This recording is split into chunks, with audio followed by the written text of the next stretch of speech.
Hello and welcome to Clockwork Dandynoodles for the final time talking about To Your Eternity.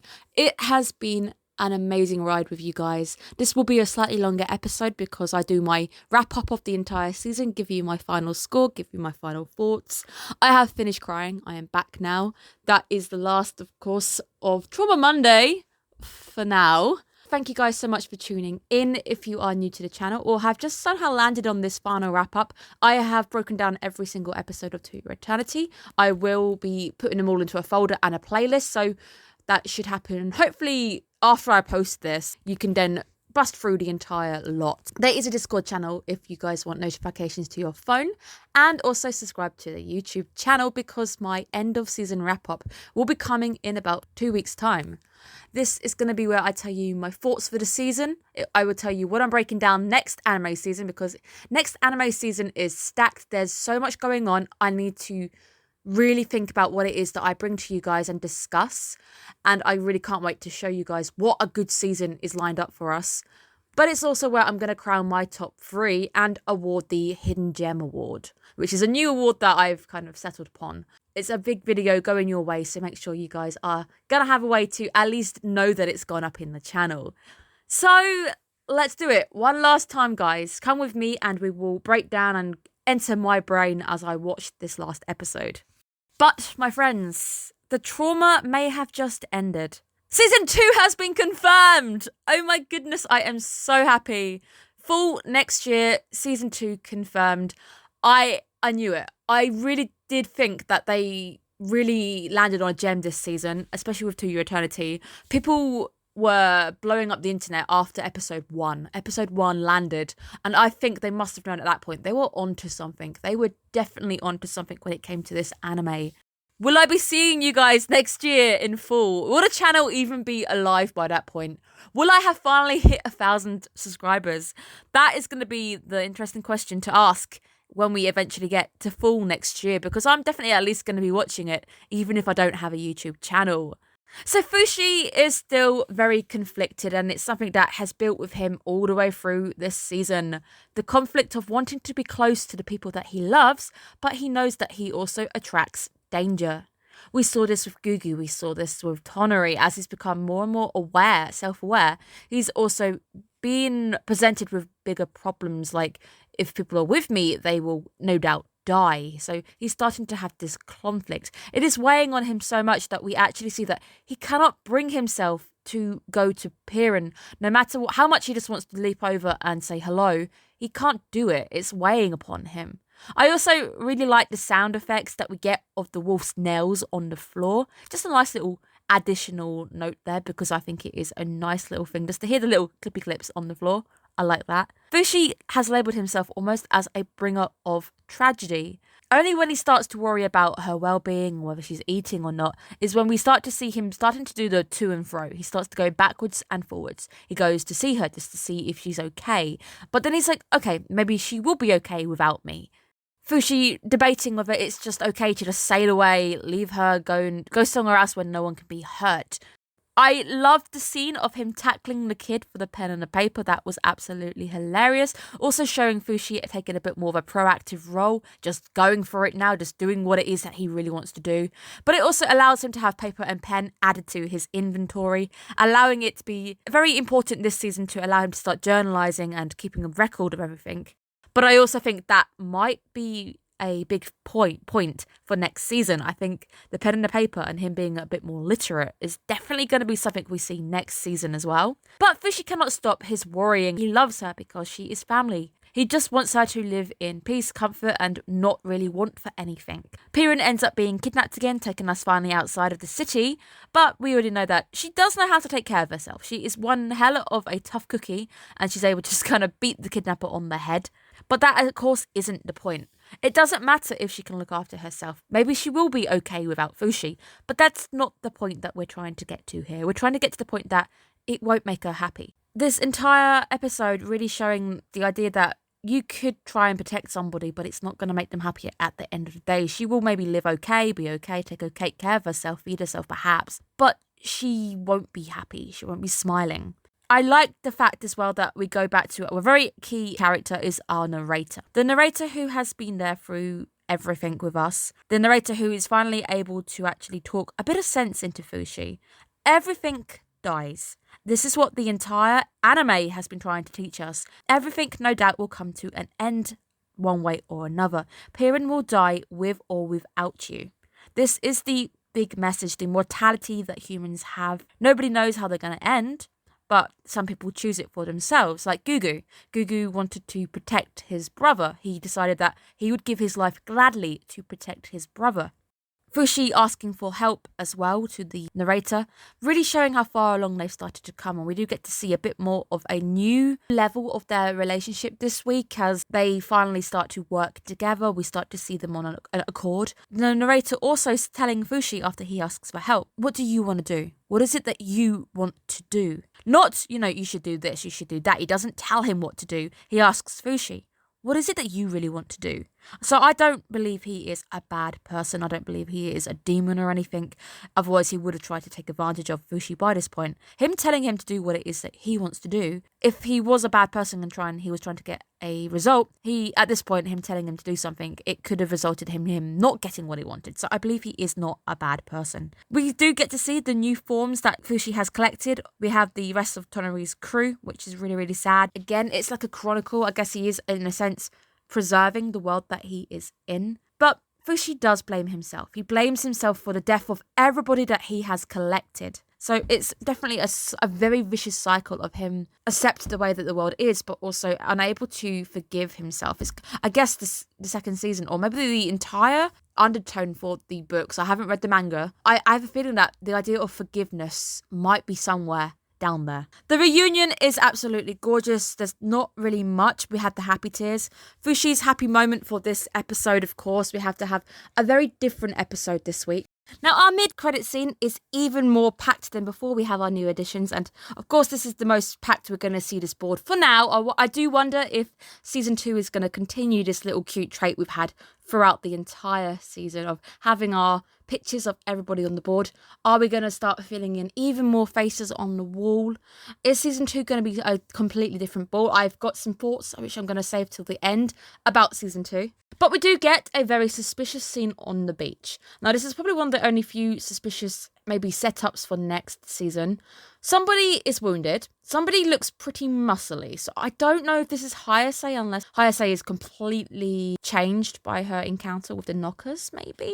So who is in the hut? Who has the strength to also grab whoever is giving them food and bring them in? I think that is definitely going to be a thread that is left on purpose to start building up some questions and some hype for next season as well. Somebody's in that hut, and I don't know if they're a good person or a bad person. We are now treated to Fushi and his travels with the 90-year-old Piran. It is a great age, and she has lived a very long life. Her death should not have come as a shock to anybody. It was inevitable in that sense. I think that's a part of the fact as well that you expect this one. This one is expected, but it doesn't make it hurt any less.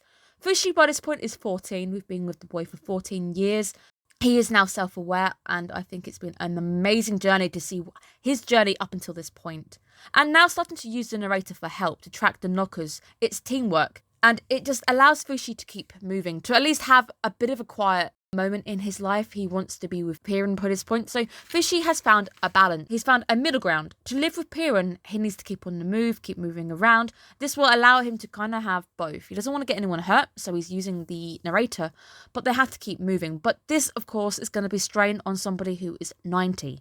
He's not allowed to random change anymore, so he's starting to take a bit more control over himself. I think we were also told that if Fushi stays in one form, like the boy form, and he doesn't die or doesn't change or anything, I think the narrator said that form starts to age. Obviously, we have our time skip at the end. That form obviously grew up a bit. We'll talk about it in the end. I do wonder if that's going to be important. Just having that knowledge in my brain for some reason, it feels important.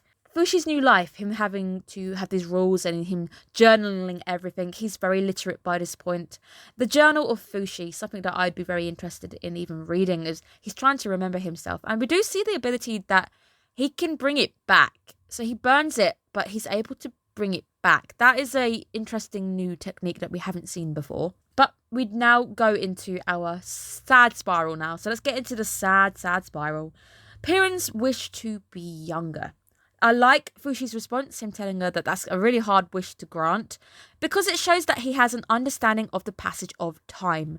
Obviously, he's 14, and this is still, even for a 14-year-old, this is pretty advanced philosophical stuff. But he understands that time goes one way. He knows that he can't reverse time or anything. He can't anti-age her. It's not something that he can do. It shows that he is finally starting to accept the limitations of the world that he is in. I love the fact that Piran even says, I have no regrets. At least you know that that person has, when she does pass away, is she has no regrets. She's done everything that she wants. Most of us would probably dream and hope that when we get to that kind of age and we're in the same position, that we too can say, I don't really have any regrets anymore. But naturally, this wish as well is the beginning of the end. I'm going to say it right here. This might be one of the most realistic portrayals of dementia, old age, I have ever seen in anime. There is probably other animes that deal with dementia, but I've not seen them. And this is realistic. Piran's departure is painfully realistic, and I can fully believe that there are people in this audience and people out there watching this anime who this might have hit a bit too close to home. Dementia is a real life thing that a lot of people have to come and face. It is a very painful thing. I just have to say, just absolutely hats off to the anime for handling it like they have, because it's a very scary thing. At this point as well, during this moment, the narrator starts to take over. Obviously, we began with the narrator in our episode 1, and now we're going to end with him now. But it is a bad day for Rain, my friends, and I had to put that little quote in because it felt perfect. Piran's inevitable end, seeing that smoke coming to an end. It is beautifully symbolic. It is really, really touching. But Piran communicating to the narrator. Let me be reborn as something useful to Fushi, if you care about him.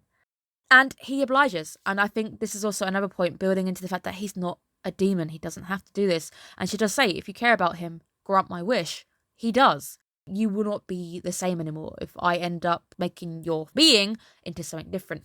Now, this is deeply philosophical stuff. It really does roll into the idea of the nature of the soul, what it means to have a soul. This goes into things Rene Descartes started to even philosophize. There's the word, philosophize. Really struggled to say that word then.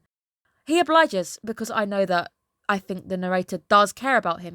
He is taking on a parental role, and I think it also is a journey for him. This must be a journey for him to finally actually start caring for Fushi, because I can imagine he's never created an orb before that has done what he's doing now. It's a learning curve for even him. But we do start to build up for a very long, huge crescendo. The music starts to swell as we go into this big, powerful moment. We see an absolute new power for the narrator. It sent chills down the spine seeing him do this. The nature of the soul, something that he even says, I will come for.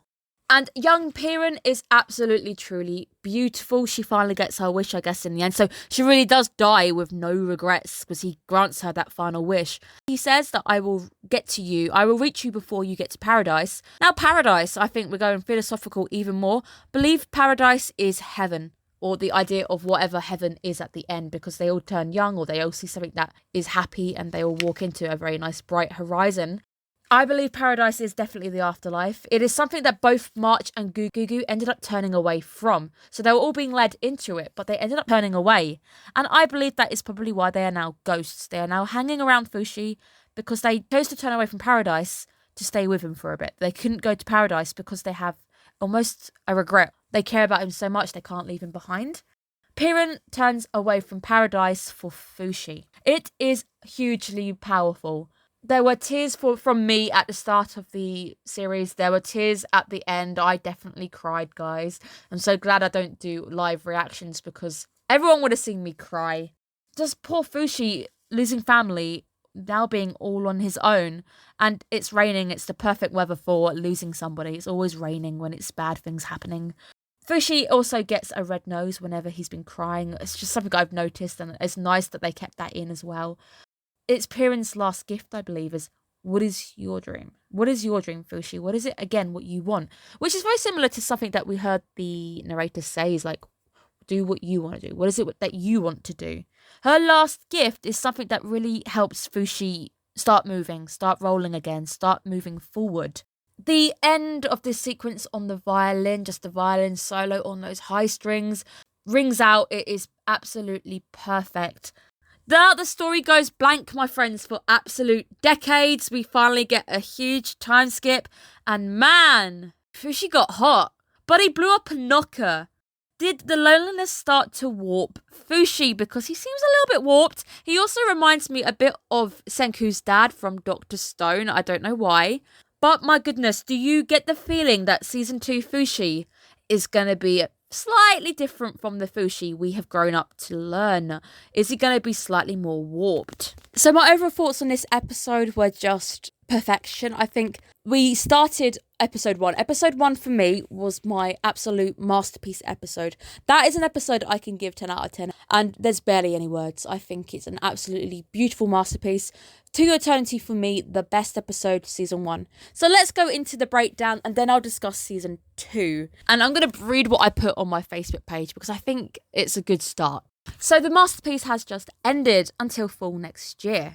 To Your Eternity has been a journey. It has been a philosophical journey, the idea of questioning the self, the purpose, death, life, human nature, everything, right down to the idea of murder, to right and wrong. It covers a lot of philosophical topics, one which I think if you're actually studying philosophy, I also did. I have a minor in philosophy, so my minor was actually in philosophy because I do find this kind of thing absolutely fascinating. It's an anime I could have definitely seen me using to demonstrate philosophical theories, philosophical debates within this anime. I think this anime is absolutely fantastic. I do hope that Wisecrack gets his hands on this anime because there's a lot going on. The final episode, I believe, was an absolute masterpiece on its own for the fact that it simply depicted one of the more realistic forms of dementia that I have ever witnessed in an anime. I cried all the way through. It's been a complete true masterpiece. The music has told a really fantastic story. The music is three-dimensional. It does a lot that you don't even realise it's doing unless you really tune in to hear it. I have had the absolute pleasure of breaking this down for you guys every single week, even though that the numbers slowly faded and I know people stopped kind of watching it. But for those who have been there for 20 episodes, I really do have to say thank you so much because it's support. It's support that just allows me to keep going. Even if there's 20 views or something, it still allows me to talk to 20 people about this anime in particular. The voice acting in this anime too, talking about Fushi's voice actor in particular, he is new to the world. I told you guys way back that when Shadow's House was airing, that was the only other anime he was in. Also, check out Shadow's House if you did not, because that too, absolutely amazing. You also get a chance to hear Fushi sing a few lines in that anime. Kenjiro Suda, well, he is just a legend. I think he really worked. We had this more seasoned voice actor next to a new voice actor leading him along. I think that too is just poetic. I do understand where people come from saying that this anime is too sad to watch. It's too depressing. I get that. I do believe it's a masterpiece in the sense that it's not everybody can handle it because of how realistic it is. It handles real life topics. I also would state that if you're not in a good place mentally, this is not the anime to be watching right at this point because I think you may just find it will talk to you in a very different manner. Overall, I gave To Your Eternity a 9 out of 10. I don't tend to hand out 10 out of 10s. It's very, very rare. But this episode 1 was 10 out of 10 for me. Very, very rare moment, that episode.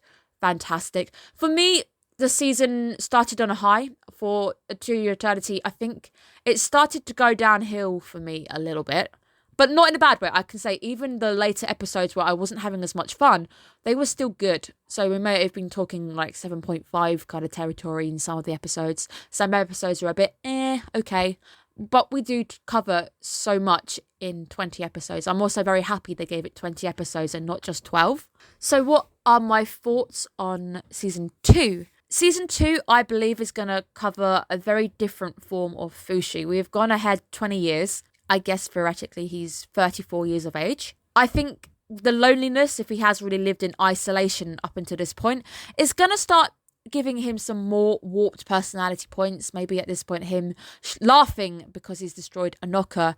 Maybe that is going to start showing a little bit of a crack to the character. That is going to show us more realistic. I really do hope Fushi gets a little bit more realistic, a bit more relatable, because a lot of us who are watching this are slightly older as well. And again, seeing a bit more of a worn down Fushi, a bit more of a, what's the word, when life has seasoned you, it's passed you by, life has really left you with scars. I think that's where Fushi will be at mentally in season 2.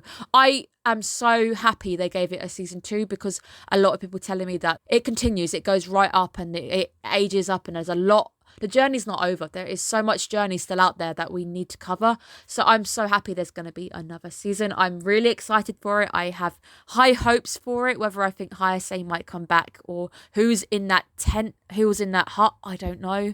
But it was shown for a reason. It was definitely shown for a reason. So whoever it is, maybe we know the character. Maybe it's been a character that has been on the screen. Is it Gugu's brother? Maybe? Question marks. Again, if you do know and you have read the manga, don't spoil anything. It's been absolutely fantastic. There's too much to say. I believe that everything I want to say about this anime has been said during 20 episodes. I think it's been an amazing journey. Thank you guys so much. And until we meet again in a new anime, maybe you will see something I'm watching next season as well. See you again soon, and make sure you take care of yourselves. Bye bye, guys.